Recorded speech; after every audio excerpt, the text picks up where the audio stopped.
Medicines या disease related obesity, बहुत सारी दवाइयाँ ऐसी होती हैं कि जिनका इस्तेमाल करना मजबूरी होती है और उसमें हार्मोन्स होते हैं। कुछ अफराद जो कि एंटी डिप्रेसेंट्स ले रहे हैं या कुछ ख़वातीन जो कि कंट्रासेप्टिव पिल्स इस्तेमाल करती हैं। इसके अलावा किसी की कोई हार्मोन रिलेटेड थेरेपी चल रही है, किसी को कोई डायबिटीज़ मेलाइटस या शुगर का मसला है, इसके अलावा कोई स्टीरॉइड्स की ट्रीटमेंट पे है, तो ये वो सारी मेडिसिन्स हैं जो कि मोटापे का बायस बन सकती हैं। इसके अलावा कुछ ऐसी डिजीज़ हैं जो कि मोटापे का बायस बनती हैं और उनमें एक कशिंग सिंड्रोम है, पॉलीसिस्टिक ओवेरियन सिंड्रोम है और थायराइड के प्रॉब्लम्स हैं।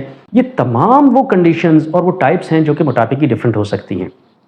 वो अफराद जो कि मोटापे का शिकार हैं उनको सेहत के बहुत ज़्यादा मसाइल का सामना करना पड़ सकता है। वो ब्लड प्रेशर और शुगर से मुतासिर हो सकते हैं, उनकी शरियानों के अंदर कोलेस्ट्रोल का लेवल बढ़ सकता है जो कि बाद में हार्ट अटैक या स्ट्रोक का बायस भी बनता है।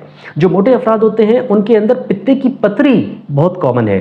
मोटे अफराद में फिर जोड़ों के मसले, ऑस्टियोआर्थराइटिस, ख़ासतौर से जोड़ जो नी जॉइंट्स हैं उनका मसला होता है। उनके लिए नीचे बैठना उठना बहुत मुश्किल हो जाता है। नींद के प्रॉब्लम्स होते हैं, रात को नींद सही नहीं आती, सांस के रुकने का मसला होता है, दमे के मसाइल का वो शिकार होते हैं। इसी तरीके से वो सोशली आइसोलेट होना शुरू हो जाते हैं और उनका जिस्म ज़्यादातर थकावट और दर्दों का शिकार होता है। ओबेसिटी या ओवरवेट होने की जो ट्रीटमेंट है उसमें सबसे पहली बात यह है कि आप अपने वज़न पे नज़र रखें। आपका BMI यानी बॉडी मास इंडेक्स आपकी हाइट के हिसाब से कितना होना चाहिए, आप उसको चेक कीजिए, उस वज़न को मॉनिटर करें।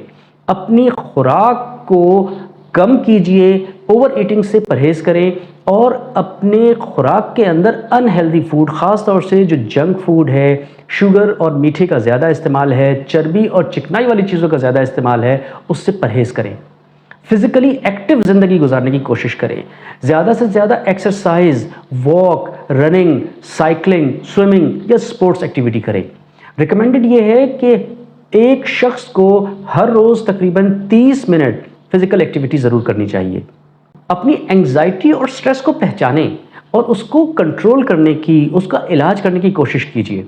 और एंग्जाइटी या स्ट्रेस को कंट्रोल करने के लिए मेडिटेशन यानी ज़िक्र, yoga, physical activity, exercise, sports, music या सोशलाइजेशन, और अगर फिर भी ना हो तो अपने डॉक्टर से मिलें और उसका प्रॉपर इलाज करवाएं।